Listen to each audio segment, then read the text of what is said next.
Começando mais um episódio do Contraponto Cast. Eu sou Paula. Sou Mari. Eu sou Luísa. E a primeira regra do Clube da Luta é que você não pode falar sobre o Clube da Luta, mas hoje nós vamos burlar essa regra e vamos conversar sobre o Clube da Luta. Livro escrito por Chuck Palahniuk, que inspirou então a adaptação do filme dirigido por David Fincher, estrelado por Edward Norton e Brad Pitt, que estreou em 1999, e vai trazer então a história de um homem deprimido que sofre de insônia, conhece um estranho vendedor chamado Tyler Durden e se vê morando em uma casa suja depois de seu perfeito apartamento ser destruído. Essa dupla então forma um clube com regras rígidas onde dois homens podem lutar. Essa é uma sinopse bem rasa do Clube da Luta. Eu achei que é uma obra muito complexa, que traz muitas questões, muitas temáticas pra gente discutir aqui. Primeiro, nós vamos dar nossas impressões sem spoiler. Também, se vale a pena ler o livro pra quem assistiu o filme, porque eu acho que o filme ele é bem famoso, muita gente assistiu e muita gente não leu o livro. Então, já respondendo essa pergunta, eu acho que quem só assistiu o filme vale muito a pena ler o livro. Eu acho que a adaptação é excelente em adaptar o texto do livro, mas eu acho que os dois se complementam. Eu tive a experiência de ler o livro primeiro e depois assistir o filme. Eu acho que foi uma experiência ótima fazer isso, de ler o livro e assistir o filme, mas você pode fazer o contrário também, de assistir o filme e ler o livro. Eu acho que as duas obras se complementam. O livro vai acabar trazendo um pouco mais de profundidade, que é típico do formato do livro. Você vai absorver aquela história com mais calma, com mais detalhe, as passagens, então consequentemente dá mais profundidade à história. Então eu acho que é um bom complemento para quem só assistiu o filme e vice-versa também. Quem lê o livro, a adaptação é muito boa, é uma aula de como adaptar um livro. Ficou muito, muito boa, eu gostei demais. E minhas opiniões sem spoiler é que eu adorei tanto o livro como o filme. Eu recomendo demais. Eu tive uma ótima experiência, foi uma grata surpresa pra mim, porque eu não sabia sobre o que era exatamente o Clube da Luta. Por mais que seja tão famoso, eu sabia que era estrelado por Brad Pitt, mas não sabia muito bem a história. Eu sabia só que tinha um Clube da Luta, só sabia disso mesmo. E sabia o twist final, também tem isso, né? Porque muita gente pergunta se vale a pena ler o livro depois de ver o filme por causa do twist. Eu acho que essa é uma história onde claramente a obra não se sustenta pelo plot twist. Eu fui ler o livro já sabendo do twist final, do que da grande revelação. E no livro isso nem é no final, isso acontece um pouco antes já. Então é uma história que não vai se basear num plot twist, como por exemplo um thriller,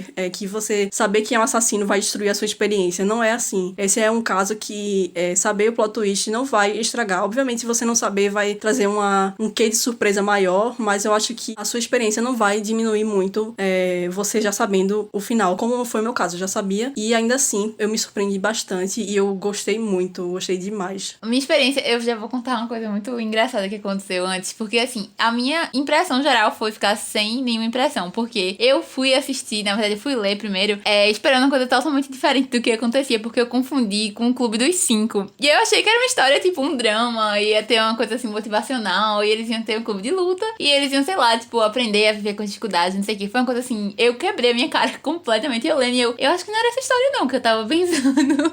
Mas assim, então eu fiquei muito chocada. Fiquei, meu Deus, não é o que eu estava imaginando. E aí, quando eu fui pegando a vibe da história de verdade, eu comecei a entrar e eu gostei bastante. Eu gostei muito. Não vou dizer que foi uma coisa que eu fiquei, meu Deus do céu, que livro perfeito e tal, vou recomendar, sair recomendando. Mas eu gostei, acho que tem umas temáticas muito legais pra se conversar. Deixa uma reflexão muito grande, tanto que quando eu terminei, que eu fui colocar no Scooby, eu coloquei, não sei o que eu esperava, mas não esperava isso que aconteceu. E aí uma menina perguntou se foi positiva ou negativa a minha opinião, e eu falei, eu volto mais tarde pra responder, porque eu ainda estou avaliando isso. Mas assim, de forma geral, eu acho que traz essa ideia, esse debate muito grande. Foram muitas questões, uma coisa que eu falei pra ela na hora foi, é um livro que eu aconselho muito você ler pra gente ter conversas muito legais, porque dá pra você tirar muita coisa ali, sabe? Assim, pequenas coisas que pra algumas pessoas pode passar despercebido, mas que eu acho que traz debates temáticas muito interessantes. E é isso, eu acho que, assim, a única coisa que eu não gostei muito foi porque eu, às vezes, me sentia meio perdida, sabe? Às vezes tem umas coisas que, sei lá, sai pulando de cena e eu ficava, tanto no livro quanto no filme, né? Porque é bem fiel, como Paula falou. Mas, de forma geral, eu gostei bastante. Tanto essa questão de ser você ficar meio perdida, eu senti isso, tanto que eu reli a primeira parte do livro. De novo, eu cheguei quase em 50%, cheguei em 45%, e aí eu voltei e li tudinho de novo, porque eu percebi que eu estava um pouco perdida com a história, apesar de eu estar entendendo certas coisas, e aí eu voltei, li de novo e tudo se esclareceu, assim, pra mim. Então eu sinto que faltou um pouco, assim... Eu sei que tem um charme da narrativa, porque o narrador não é muito bem confiável, né? Ele tem todos esses problemas de insônia, etc., que vão deixar ele meio confuso. Mas eu acho que chega um momento que não se esclarece muito bem, fica muito confuso. Tem outros detalhes também que acabaram...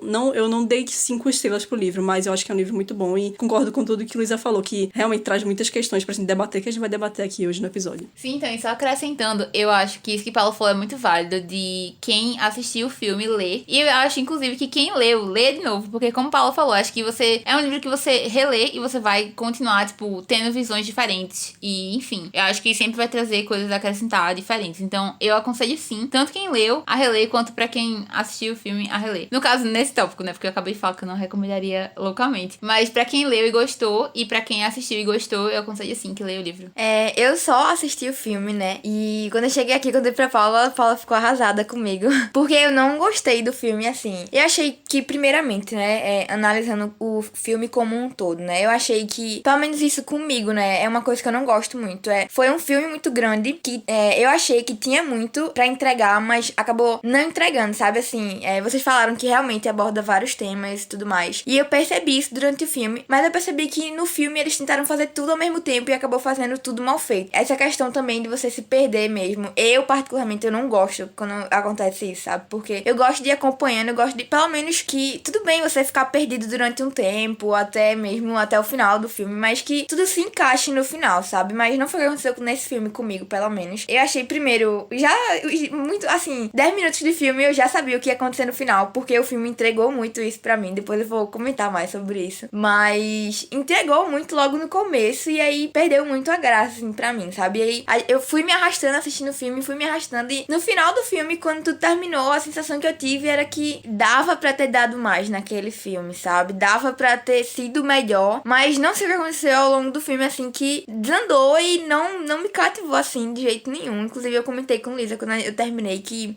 eu sentia, assim, que, tipo, eu tinha meio que perdido a minha tarde com o filme, que eu não tava entendendo quase nada. Eu cheguei no filme, chega no fim, isso que eu não gosto, sabe? Assim, quando termina o filme, não é chegar no fim do filme e você não tá entendendo nada, porque sempre tem, sei lá, 20 minutos, 10 minutos, que pra um bom roteirista é tudo que precisa, sabe? Pra que você consiga, né, fazer tudo se encaixar, né? Tudo fazer sentido. E eu senti que esse momento nesse filme, por exemplo, eu acho que ele teria se dado no plot, sabe? Mas quando veio o plot, eu fiquei tipo, ok, mas isso eu já esperava. Eu queria algo mais, sabe? Eu queria algo que fizesse mais sentido na minha cabeça. E aquilo ali ficou, tipo, muito só jogado, assim, algo que eu já esperava. E que, tipo, cadê o que eu tava esperando, sabe? Tudo se encaixar. E acabou que não chegou. E o filme acabou e eu fiquei com várias perguntas ainda, assim, tipo, coisas que acabavam que não se encaixavam, assim, ao longo do filme. Eu fiquei, tipo, como assim? Nada disso aqui faz sentido.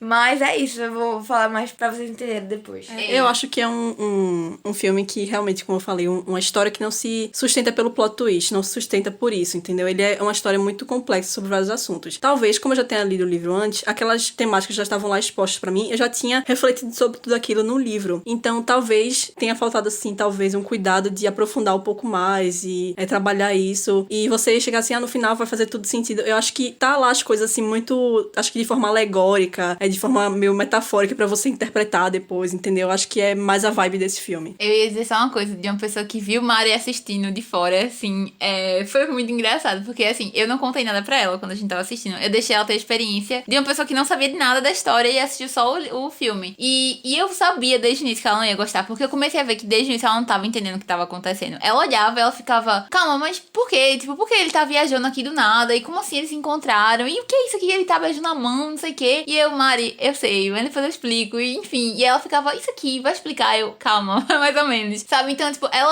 eu entendo isso, porque realmente eu também acho que acabava mudando muito rápido de cena e você não entendia como chegou naquele ponto. Não tem muito bem uma linha temporal da história. E aí, eu lembro, eu ficava, era muito engraçado, porque eu olhava pra ela e eu via que ela não tava gostando. Ela tava, tipo, eu não consigo compreender o que está acontecendo. E assim, minha mãe começou a ver o filme com a gente, mas depois ela se levantou e disse que ia deitar. E quando acabasse, a gente chamava ela pra ver outra coisa. Ainda bem que ela fez isso.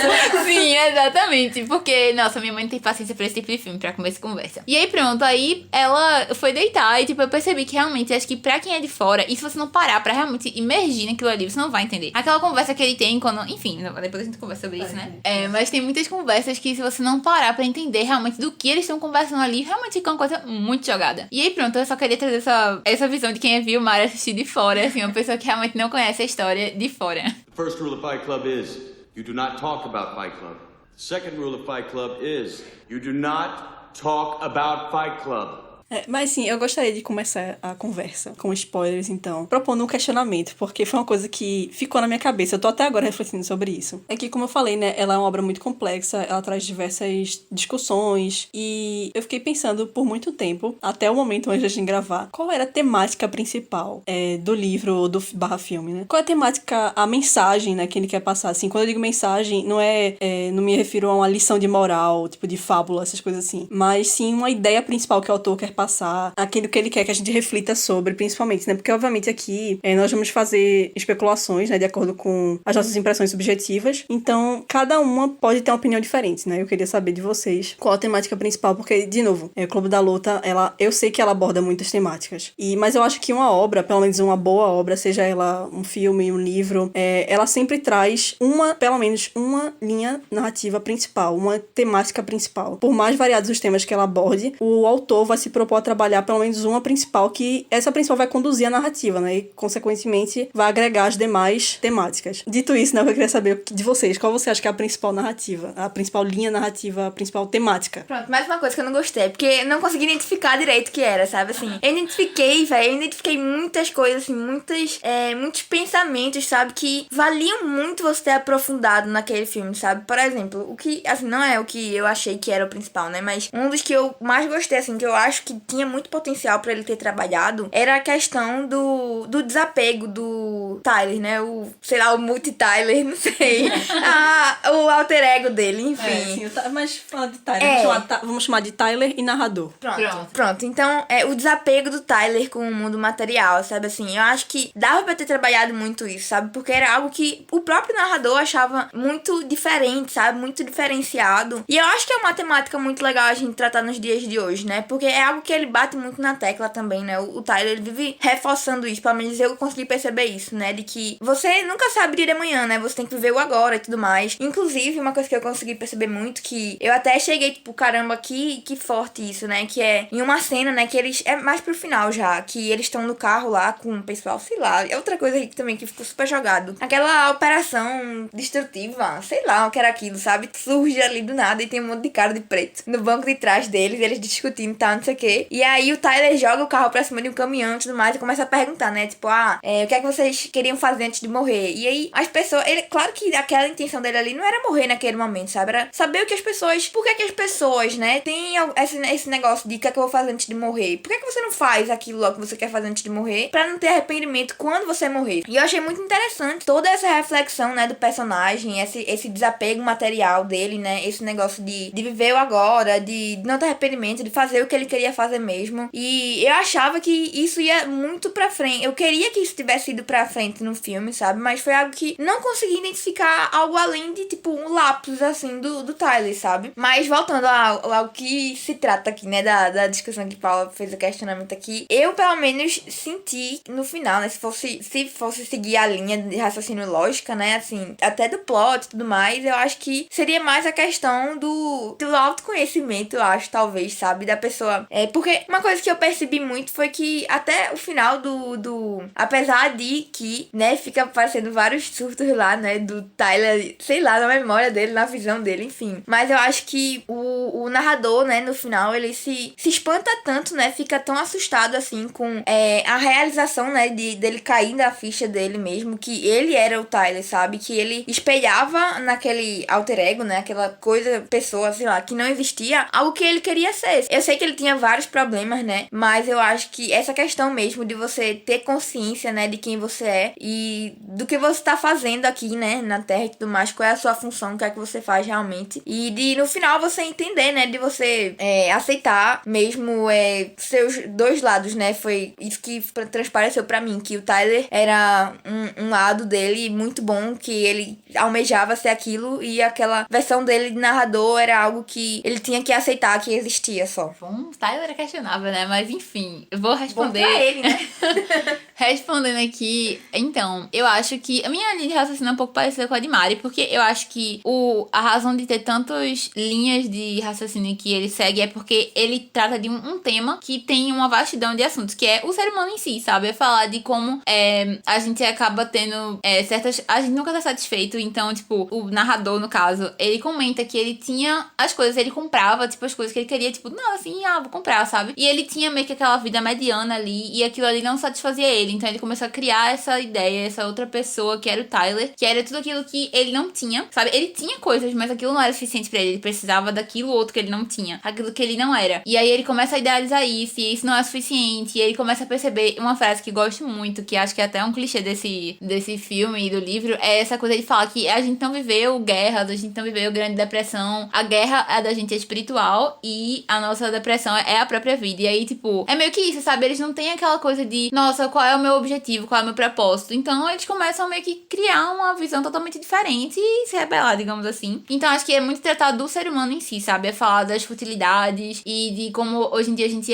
como o Mari falou, né? Tem essa coisa de, você vive ou você realmente, ou você tá só existindo, sabe? Então acho que é muito de tratar disso, do ser humano com o pior lado dele, assim, sabe? Essa coisa de, a gente nunca tá saciado, a gente nunca tá cheio. E, enfim, acho que é mais ou menos por aí. Por isso que é um tema que acaba se destrinchando em tantas formas diferentes, porque ele mostra isso de muitas formas diferentes. Mas acho que no final é muito pra mostrar isso, sabe? Tipo, digamos que talvez a podridão das pessoas, não sei dizer se seria somente isso, mas acho que eu expliquei bem, eu só não soube sintetizar, mas enfim.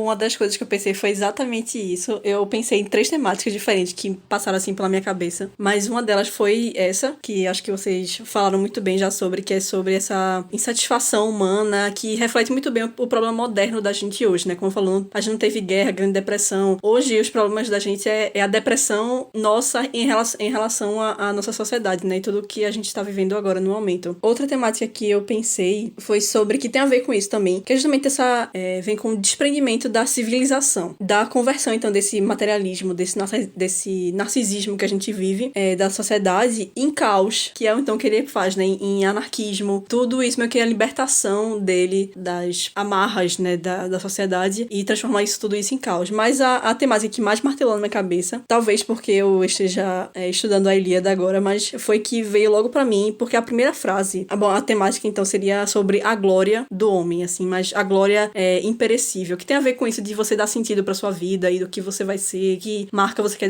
deixar pra história. Porque a primeira frase do livro é: primeiro Tyler me arruma um emprego de garçom, depois enfia o revólver na minha boca e diz que o primeiro passo para a vida eterna é morrer. Aí, essa primeira frase do livro me deixou muito encucada, porque tem uma passagem na Ilíada, que eu vou ler aqui, que a Ilíada, então, traz a história de Aquiles, né? E Aquiles, ele passa por uma dúvida que é sobre se ele vai voltar a lutar na guerra, mas se ele sabe que se ele for lutar na guerra, ele vai morrer cedo, mas ele vai ter, então, a glória dele para sempre. Ele vai ser lembrado pelo resto da vida. Mas se ele não for lutar, ele vai viver uma vida longa, uma vida pacata com a família dele, com seus filhos, mas ele não vai ser lembrado. Então ele passa por esse dilema aqui, nessa passagem. Ele diz assim o seguinte: na verdade, me disse minha mãe Tétis, dos pés prateados, que um dual destino me leva até o termo da morte. Se eu aqui ficar a combater em torno da cidade de Troia, perece o meu regresso, mas terei uma glória imperecível. Porém, se eu regressar para casa, para a amada terra pátria, perece a minha glória imperecível, mas terei uma vida longa, e o termo da morte não virá depressa ao meu encontro. Ou seja, ele vai conquistar a glória através da participação da batalha e, então, morrendo cedo, ficando, então, uma lenda que o tempo todo, no decorrer do livro, pelo menos, tem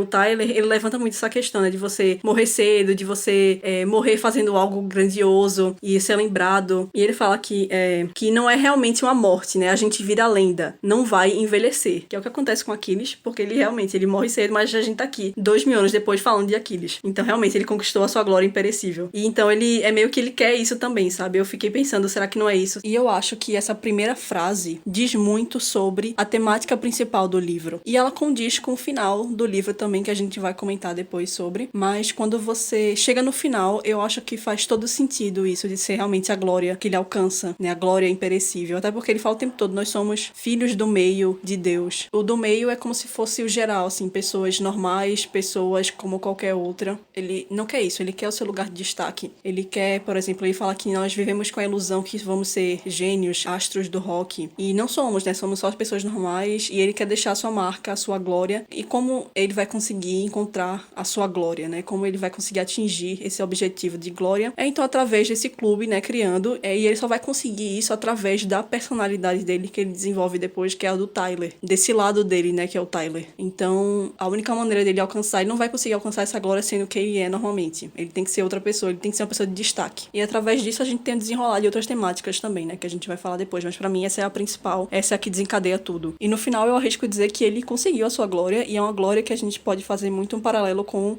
Jesus. Até ele cita muito nas passagens, ele fala muito sobre o fato de Jesus ter morrido cedo e como a morte dele cedo seria algo parecido. Ele tem que atingir o fundo do poço, ele tem que chegar no fundo, tem que morrer e ressuscitar. Ele só vai ressuscitar, ele só vai renascer se ele morrer. E morrer cedo. E outra frase que ele diz aqui é: talvez a gente se torne uma lenda. Talvez não. Eu acho que não, mas espere. Onde estaria Jesus se ninguém tivesse escrito os evangelhos? E outra passagem também que me fez pensar sobre isso foi... Ele fala o seguinte: pense na possibilidade de Deus não gostar de você. É possível que Deus odeie a gente. Não é a pior coisa que pode acontecer. Para Tyler, é melhor chamar a atenção de Deus por ser mal do que não ter nenhuma atenção por ser bom. Talvez o ódio de Deus seja melhor do que sua indiferença. Se você pudesse ser o pior inimigo de Deus, ou não ser nada, o que escolheria? Somos filhos do meio de Deus, segundo Tyler Durden. E não temos um lugar na história, nem merecemos atenção especial. Não conseguimos chamar a atenção de Deus. Não teremos a menor chance de condenação ou de redenção. O que é pior, o inferno ou nada? Só se formos pegos e punidos, poderemos ser salvos. Pôr fogo no Louvre e limpar a bunda como Mona Lisa. Pelo menos assim, Deus vai saber qual é o nome da gente. Essa coisa do homem se gloriar, acho que realmente o Tyler fala muito sobre isso o tempo inteiro, assim. Ele traz essa ideia de que... Fala sobre você não viver a vida vã, assim, sabe? Você mostrar que você tá ali fazendo uma coisa diferente, tá impactando de alguma forma. Até quando ele vai falar com aquele cara... Falar não, né? Ele vai apontar a arma pro cara. Dizer, vai ser o veterinário. O que é que você tá fazendo aí, perdendo sua vida? Vai fazer isso agora. E ele tem uma parede disso, inclusive. Tipo, é bem rápido, assim, mas é um fechar de porta, assim, que ele dá. E aí ele tem...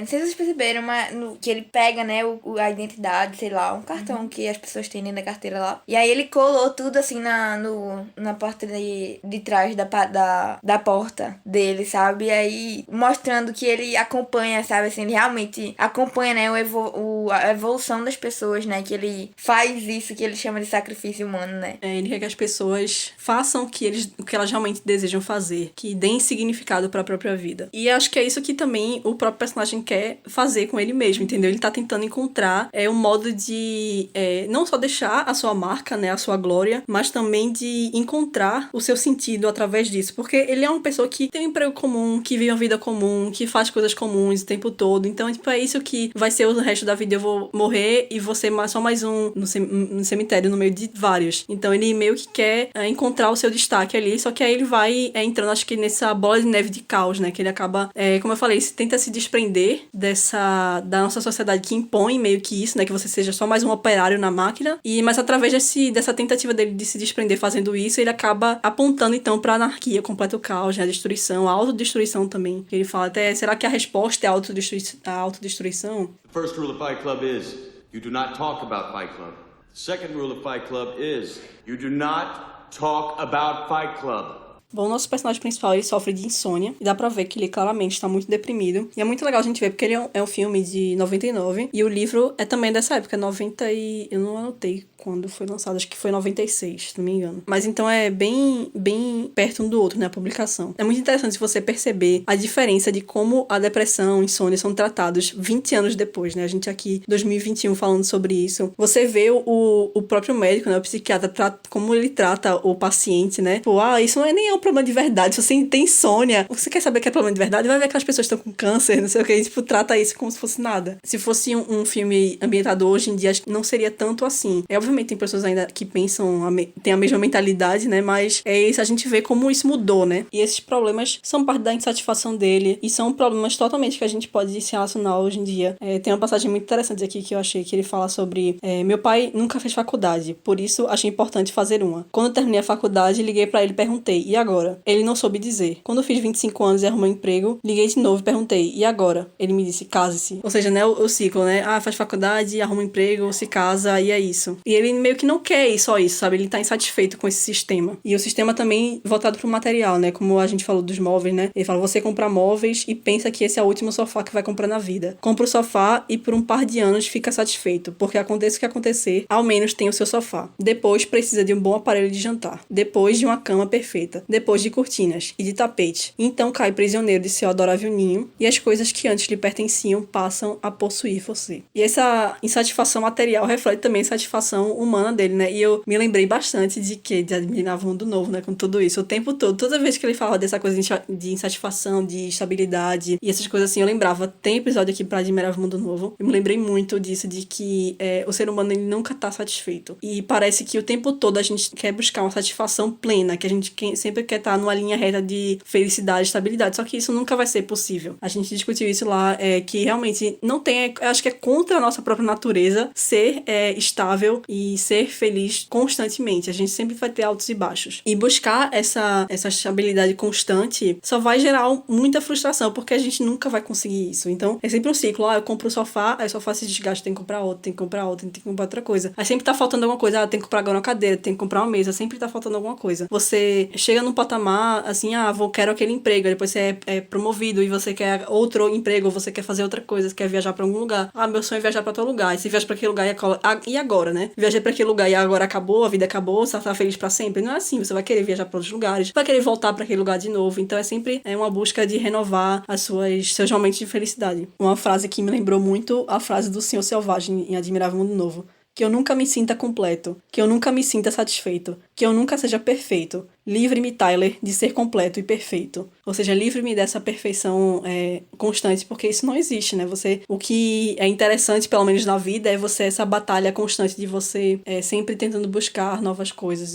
O problema é quando isso vira, como a gente vê, né? Aplicado ao materialismo, essas coisas assim que realmente deixam você num ciclo insatisfeito, que parece que você impõe a você coisas que você não precisa, assim, exatamente, né? E você quer buscar sua felicidade através de um produto. E Tyler até fala, né? É só um momento. Você dá um duro danado, mas um momento de perfeição vale qualquer esforço. Um momento é o máximo que se pode esperar da perfeição. É só aquele momento de satisfação, de perfeição, mas que logo você vai atrás de outro. Nunca é algo constante. The first rule of Fight Club is, you do not talk about Fight Club. The second rule of Fight Club is, you do not talk about Fight Club. E o protagonista, então, ele acaba acatando, então, a sugestão do médico, né? Ele vai ele vai visitar, né, um grupo de apoio. Esses grupos de apoio são bem comuns nos Estados Unidos, né? Pelo menos que a gente vê em filmes, sempre tem um grupo de apoio de alguma coisa, né? Pelo menos lá a gente vê muito, sempre tem um grupo de apoio pra tudo, né? Parece que sempre tem um grupo de apoio e a gente vê muito isso nesse filme. Isso parece ser muito reflexo da própria sociedade americana, né? Parece que é a sociedade e o ápice do capitalismo, né? Do capitalismo mais voraz que existe, que em consequência disso se torna uma sociedade muito individualista. As pessoas, pelo menos aqui no Brasil, a gente tem, parece que a gente consegue ficar mais próximo das pessoas, se conectar mais com as pessoas mais facilmente. E lá não, né? Lá parece uma cultura bem mais separada, mais isolada, mais solitária. E até normal, então, de que tem então esses grupos de apoio, porque é meio que pra atender, então, essas pessoas que se encontram na posição de isolamento da sociedade e precisam desse apoio, né? Que não conseguem encontrar com outras pessoas, principalmente nas grandes capitais, né?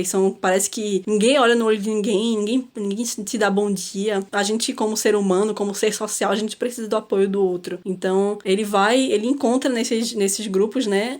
Por mais que seja um grupo de pessoas com câncer, pessoas com parasitas, né? Tem todo um grupo de tuberculoso. Ele vai encontrar ali um alívio, né? Ele vai, através da dor do outro, ele vai conseguir aliviar a própria dor. E ele vai conseguir dormir, né? Porque ele não consegue dormir. Uma coisa que eu fiquei pensando muito foi o Bob, que ele é muito engraçado essa coisa toda dos grupos de ajuda. E o Bob, ele é uma pessoa desse grupo de ajuda que ele encontra, meio que ele fala, né, que ele tá muito melhor dentro do clube da luta. E eu fiquei, uma coisa que eu até questionei, fiquei pensando com o Mari, Mari, é muito engraçado, né, que eles eram pessoas, assim, que não viam propósito, nada e tal, mas, tipo, eles entraram num clube pra brigar, bater um no outro, e do nada eles começaram a melhorar, assim, sabe, tipo, meio que acharam um propósito ali, brigando com outras pessoas. E aí, eles falam, né, que o clube da luta era um motivo pra eles se organizarem, arrumar o cabelo, não sei o que, tipo, ficar meio que na linha, assim, digamos. E aí a gente ficou pensando muito sobre isso, né? Que tem esses grupos, assim, de ajuda, mas que acabou que o clube da luta fazia mais efeito do que aquele, porque dava a eles um propósito, digamos assim, sabe? Toda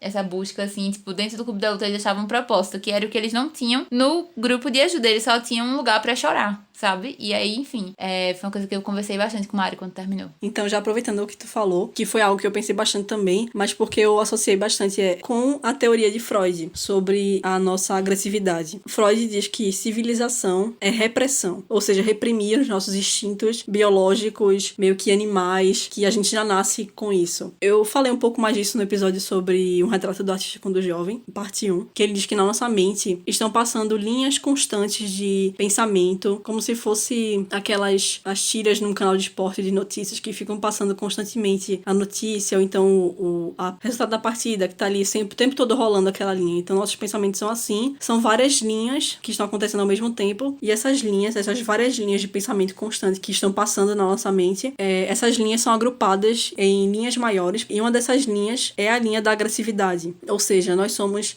naturalmente seres agressivos. Nós estamos constantemente pensando, mesmo que a gente não esteja pensando agora nisso, mas tá passando lá, na nossa cabeça, uma linha de pensamento agressivo, que é controlada através da civilização. Então a gente tá o tempo todo, querendo sair batendo nas pessoas na rua, ou então a gente sempre tem essa coisa, aí do nada a gente explode, a gente não entende por que a gente explodia, porque aquela linha ali tá passando, só que não é o foco, a gente tá pensando em outra coisa, mas em algum momento vai focar, vai despertar aquilo que tá dentro da gente. Então a civilização é repressão porque a gente aprendeu ao longo dos séculos a reprimir a agressividade, porque não dá pra ter uma sociedade com todo mundo querendo bater em todo mundo. A gente não pode sair na rua e dando soco em todo mundo, não pode. Então a gente teve que aprender a controlar isso. E uma das maneiras que é apontada como controle da agressividade é através do esporte. Por exemplo, não só praticar, como assistir. Então a gente assistindo, por exemplo, um futebol americano, pessoas sendo agressivas uns com os outros, ou então a luta, um UFC ou coisa assim, isso é uma forma de aliviar essa linha que tá passando de agressividade. Ver outras pessoas sendo agressivas com outras pessoas alivia a gente, então a gente não precisa ser agressivo, entendeu? Assim como tem pessoas que precisam praticar o esporte para poder aliviar isso. E esporte é uma coisa muito antiga, né? Os gregos inventaram as Olimpíadas há milhares de anos atrás. Essa foi, então, uma forma de controlar, então, essa agressividade da gente. Então, por que Luísa se pergunta, né? Nossa, ele se sente mais satisfeito lutando ali naquele momento. Porque ele tá botando pra fora uma coisa que é instinto natural da gente. Só que a gente nasce e já aprende que bater no amiguinho é errado. Então, a gente tá o tempo todo reprimindo isso dentro da gente. Não, a partir do momento que você se encontra ali naquele lugar, tanto que as pessoas ficam meio sem jeito, né, de lutar contra a pessoa, assim, bater, acha estranho, mas depois que ele começa a tornar aquilo constante, ele vê o quanto isso é bom, ele se sente ótimo, ele até fala no livro, né, nossa, eu atingi o nirvana, né, ele fala, nossa, tô zen, tô muito bem com todo mundo, porque ele tá botando pra fora toda aquela agressividade que ele sente. É por isso que fala, pratica um esporte, é terapêutico, ele ajuda a liberar endorfinas, coisas assim, mas também ajuda o quê? A você reprimir a sua agressividade e se tornar uma pessoa mais pacífica, mais feliz. Ele até diz aqui, né, você é projecionista, né, que é um dos empregos de Tyler, né? Você está cansado, nervoso, mas principalmente irritado. O Clube da Luta não é futebol pela televisão. Você não está assistindo.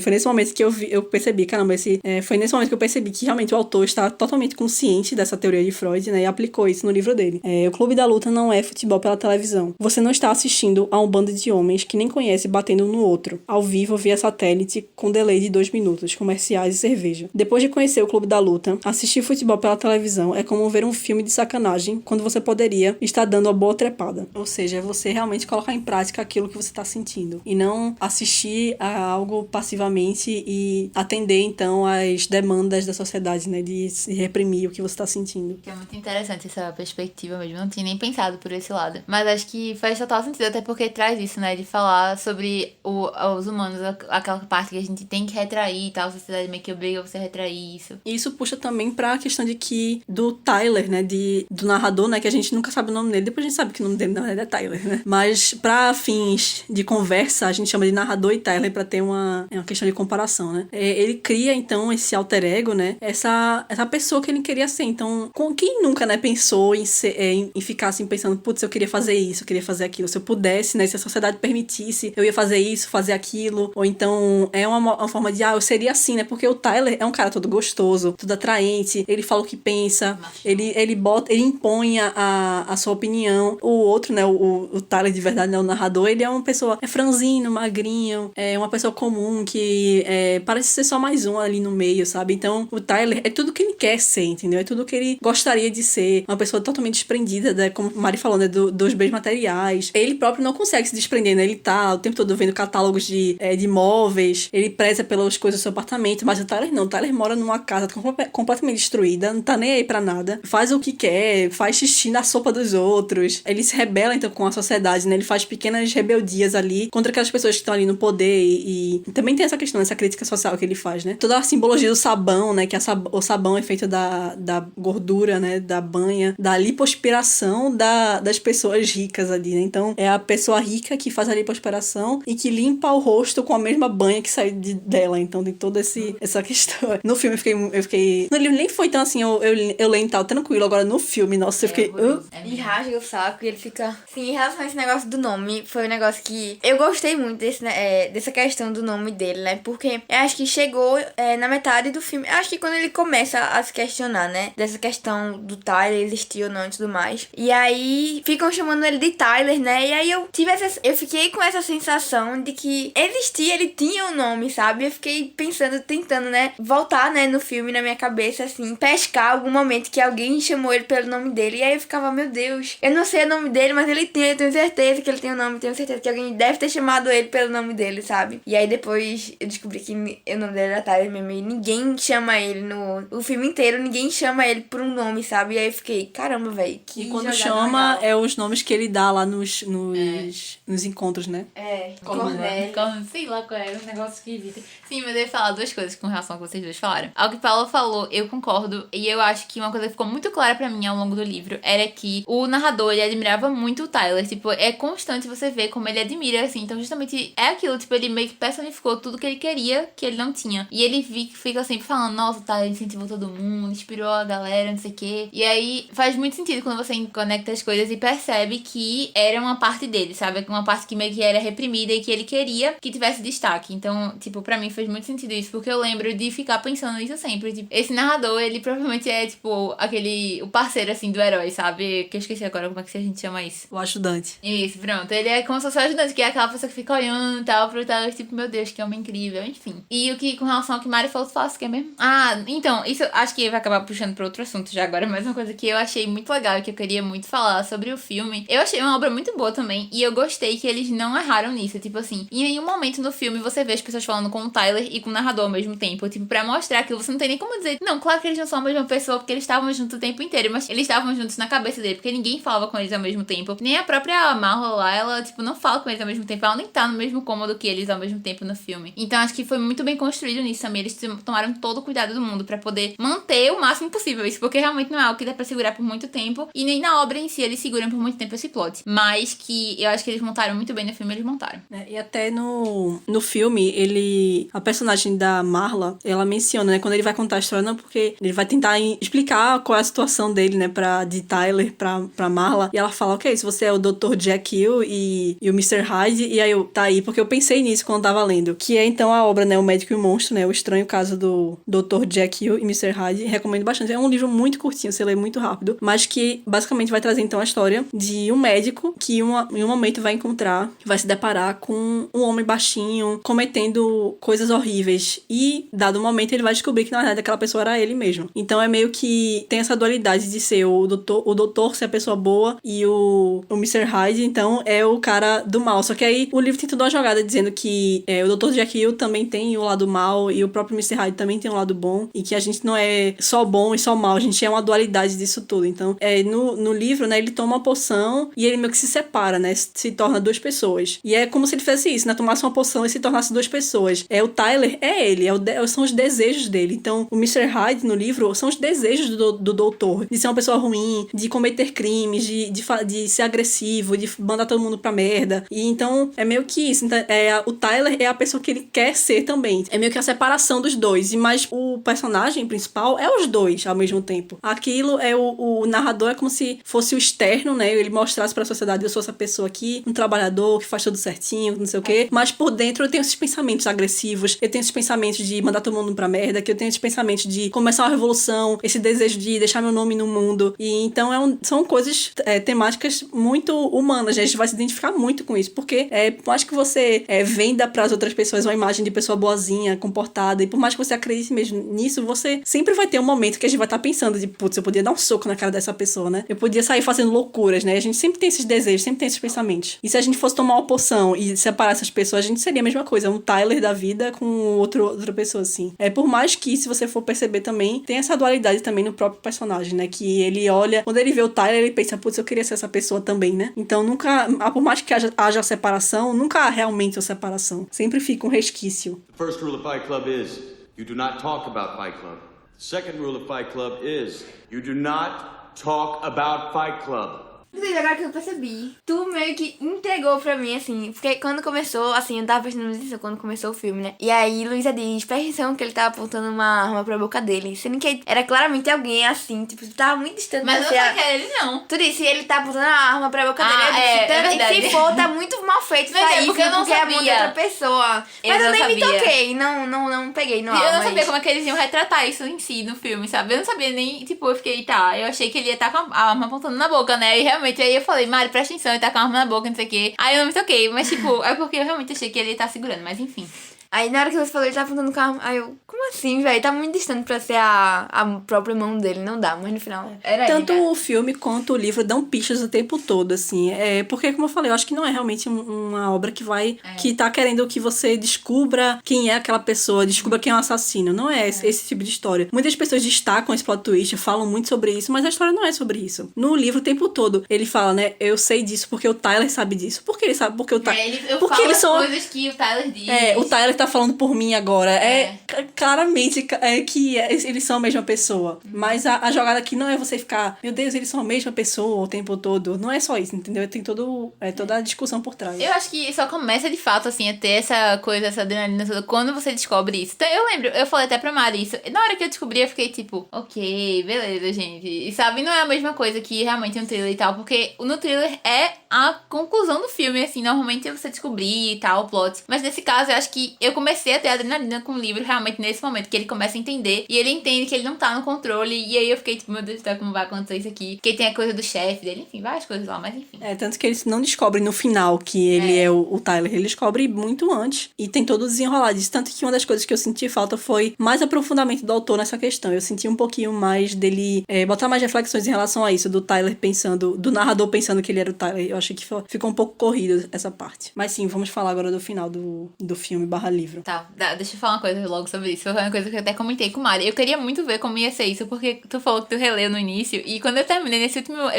o capítulo, eu li acho que 2 ou 3 vezes o último capítulo, porque eu fiquei, esse negócio aqui, ele tá no céu, aí daqui a pouco, eu li a primeira parte, ele morreu, tá no céu. E aí é um negócio esquisito, né, ele descrevendo no céu, e eu, tá bom, né, os caras doidos mesmo. E aí no final, a última frase, eles falam, estamos aguardando a sua volta. Aí eu, pronto, ele vai ressurgir como é Jesus. Aí eu fiz, não, pera, acho que eu não entendi não, eu vou reler. Aí eu botei de novo. E eu mesmo assim, rapaz, peraí, calma. Aí, na terceira vez que eu ouvi, eu fiquei, meu Deus, não acredito, que surto. Eu gostei muito. Eu acho que esse final, me deu um arrepio. Quando eu terminei, que eu realmente compreendi, eu arrepiei assim, eu fiz, ok. Pelo final, valeu muito, porque eu fiquei, meu Deus do céu, que comparação, velho. Ficou muito massa o final. E eu fiquei esperando acontecer isso no livro ou no filme, não tem. Por isso que eu acho que seria muito legal também, pra quem não leu ainda. Tem isso, porque o final é diferente. Eu vi também, quando terminou o filme, eu fiquei, hã? Eu até será que tem piscina pós-crédito? Pois é, porque seria assim, uma cena muito legal de botar, pô. Sério, eu acho que é muito massa. Eu juro pra você, eu fiquei, caramba, velho, que loucura. Ele comentando e, tipo, fazendo uma comparação. Até porque o início do capítulo, ele falando, né? Ele fala o versículo, na casa do meu pai tem muitas moradas, não sei o quê. E eu, pronto, ele está no céu, claramente, né? Eu achei que ele ia conversar com Deus, e ele fala que conversa com Deus. E eu, que negócio viajado do caramba, do nada, esse surto. Não que o livro tenha sido normal, né? Mas enfim. Aí pronto, aí quando eu entendi, eu, caramba, velho, a galera tá lá, tipo, continua fazendo as coisas. E, tipo, será o Tyler realmente não tá mais no comando, será que ele está, não sei o quê. Eu gostei muito do final, real. E é justamente essa comparação que ele faz o tempo todo, né, com Jesus, né, dele ser, o que seria de Jesus se seus evangelhos não tivessem sido escritos. O livro, então, é meio que isso, né, a história dessa pessoa. E dele falar, né, você tem que morrer pra ressuscitar, você tem que chegar ao fundo pra poder ressurgir, né, a morte é que vai deixar a sua glória, a morte é que vai deixar você, então, a sua marca no mundo. E ele é meio também que um símbolo da salvação da humanidade, da toda a repressão, né, que a gente vive. Então, mas ele é também essa salvação que vai direcionar o caos, né? Porque sem civilização a gente é o quê? Um bando de pessoas caóticas, destruindo todo mundo, querendo dar um soco em todo mundo. Então, se desprender da civilização é a anarquia. Então, ele é o símbolo dessa anarquia. Então, ele é meio que a pessoa, assim, as pessoas, nós vamos voltar às nossas vidas agora, mas estamos esperando você, nosso Jesus, né, voltar, mas não pra trazer a bondade, mas pra trazer a anarquia, o desprendimento dessas coisas. É muito doido esse final. Caramba, velho, que loucura. E ele falando que consegue dormir, aí depois, caramba, velho, o cara tá totalmente drogado dentro de um manicômio, não é o céu. Eu fiquei muito chocada, assim, com o final. Sério, eu fiquei, peraí, eu entendi de verdade. E quando eu terminou, eu falei pra Mari, eu fiz, Mari, no final não é assim e tal, eu expliquei pra ela, porque eu gostei muito do final. Sim, enfim. O final do filme é bem... Ele dá um tiro na boca, que nem mostrava no começo, né? Mas no livro também ele dá um tiro na boca. Mas aí, tipo, ele não morre. Ele continua lá, tipo, bota aqui uma gás no meu tiro da boca que eu dei, né? Eu vi que as pessoas comentando, de ser... será que pode haver civilização em meio à destruição, coisa assim, deixar uma reflexão assim. Eu acho que a reflexão do livro é muito mais forte e muito mais impactante do que a reflexão do filme, assim, você vê a reconciliação dos dois no meio da destruição ao redor, né? Então, mas eu achei, não sei, talvez se eu tivesse visto o filme, eu teria ficado mais assim, oh meu Deus, mas você lendo o livro, você fica, putz, poderia ser melhor. Luísa me contando no final do filme, o final do livro foi melhor do que eu assistindo o final do filme. É isso aí. Uma coisa só que eu ia comentar também, quando eu terminei de ler, eu fui pesquisar um pouquinho, ver resenhas e tal, pra ver como é que tinha sido a experiência das outras pessoas, né? Porque, né, enfim. E aí eu vi um pessoal comentando, assim, que existem muitas teorias, tipo, que o pessoal não chega a uma conclusão, né, sobre o livro e o filme. Acho que é muita interpretação. Tem até gente que não gosta justamente porque não tem interpretação, assim, do geral. Inclusive, acho que na época que lançou não foi muito, tipo, parece que não recebeu muito bem a crítica e tal. E depois que começou a fazer sucesso, mas enfim. Eu ia falar que tem uma teoria que depois eu fiquei pensando que é a da Marla não ser de verdade, que eu vi que o pessoal acha que, tipo, tudo isso na verdade era coisa da cabeça dele, inclusive a Marla. Aí eu fiquei... Faz sentido também. Eu pensei sobre isso. Faz sentido também. Eu fiquei, véi. Esse tem outra teoria também, mas eu não lembro agora. Enfim, eu acho que justamente é um livro que deixa muita coisa em aberto, assim, porque o objetivo não é contar uma história e, tipo, começou, teve o ápice aqui e terminou, sabe? É, tipo, deixar aquilo ali em aberto e você criar várias reflexões. Por isso que eu acho que só o filme talvez fique muito raso. Você acaba, tipo, o filme sem entender nada, não acabou, teve reflexão, não sei o que, cadê, sabe? O filme tem 2 horas e pouco, mas ainda assim é pouco pra você ter essa conversa, esse debate, assim, você entender de verdade o que tá acontecendo. Então, eu acho que o final foi muito bom e que teve muito esse objetivo, sabe? De não ser um final, assim, bem fechadinho, como uma história que a gente conta, assim, e lê. É mais pra deixar em aberto mesmo, você criar hipóteses, teorias, e será que o cara era totalmente louco mesmo? Então, será que ele tava certo? Será que você debater também as questões, né? Por isso que eu acho que a gente fica legal. Qual a temática principal do livro? A gente não sabe, a gente vai realmente discutir sobre. Exatamente. Eu acho que o personagem do Tyler em si também, acho que é uma coisa que dá pra gente passar horas conversando, sabe? Sobre isso, tipo, será que ele realmente era uma entidade boa, ele era uma entidade ruim? Tipo, ele era a outra parte do narrador, mas será que ele era bom, será que ele era ruim? Porque como se o objetivo dele fosse bom, mas tem essa coisa da anarquia e tal, enfim. É um debate muito grande, não é pra chegar e dizer, tipo, tá aqui a resposta, tá pronto aqui pra você. Não, te vira aí, entende como tu quiser. Até porque são problemas nossos que a gente pensa sobre isso agora e não tem solução. Se tivesse, a gente não estaria assim como tá hoje, né? Exatamente, exato. E essa foi a nossa conversa sobre o Clube da Luta. Espero que vocês tenham gostado. Eu quero saber também a opinião de vocês. Quem leu o livro, quem assistiu o filme, o que é que vocês acharam. Não se esqueçam de nos seguir no Instagram, @contrapontocast. Lembrando que tem episódio toda sexta-feira. E até a próxima.